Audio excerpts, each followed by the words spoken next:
Le scrutin est clos. 59 325, une intervention de Monsieur Lambillotte. C'est cela même, Monsieur le Président. Monsieur le Président, chers collègues, comme le dit l'adage, le diable est dans les détails. En commission et après les explications de la Présidente, nous étions en accord avec cette subvention pour le Centre national d'accompagnement familial face à l'emprise sectaire, dit CAFES. Malgré tout, un doute subsistait et nous avons demandé des détails sur l'ensemble des actions contre lesquelles il œuvrait. Surprise totale. Les services de grands brûlés, mais aussi les services de cancérologie pour le traitement des brûlures dues à la radiothérapie, utilisent des coupeurs de feu. Serait-ce du charlatanisme?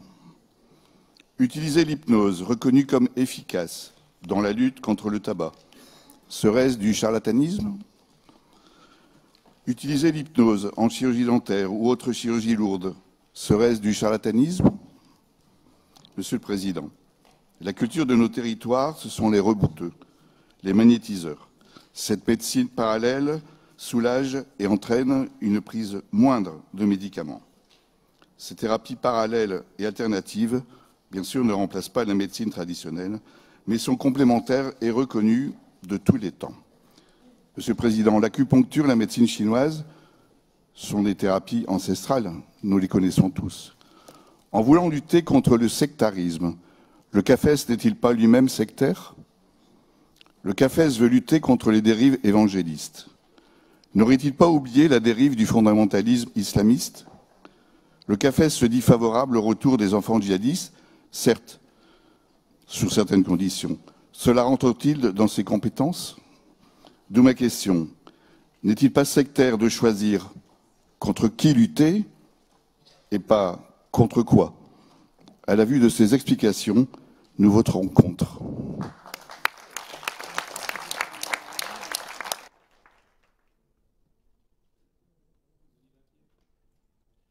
Oui, Monsieur le Président, une explication de vote pour notre groupe et probablement une réponse à notre collègue. Nous avons regardé cette délibération avec beaucoup d'attention. On ne la découvre pas puisqu'il s'agit, s'agissant de notre collectivité, d'un renouvellement. Cette structure qui est d'intérêt général, reconnue d'intérêt général, exerce une activité difficile. Elle n'a pas vocation à être en première ligne dans la lutte contre les sectes dans notre pays. La lutte contre les organisations sectaires relève du régalien, c'est-à-dire de l'État, du ministère de l'Intérieur, des Finances publiques, des ministères, la justice, la jeunesse et les sports. Mais le rôle du CAFES est d'écouter les personnes et les familles, de les accueillir, personnes et familles qui peuvent être victimes d'emprise mentale. C'est ainsi que dans des conditions difficiles, extrême de confidentialité, ce travail d'écoute et d'accompagnement est réalisé. Une centaine de personnes ont ainsi été accueillies l'an dernier.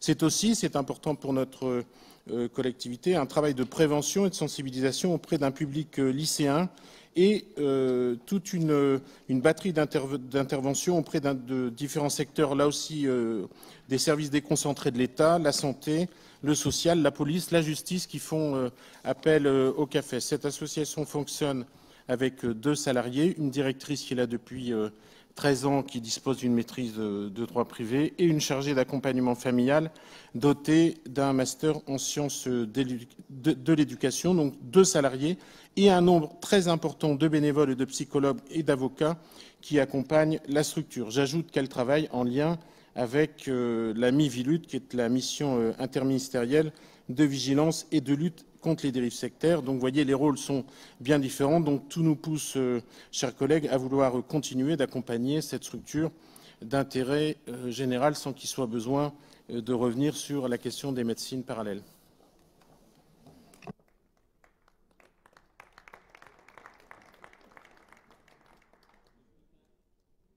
Le scrutin est donc ouvert.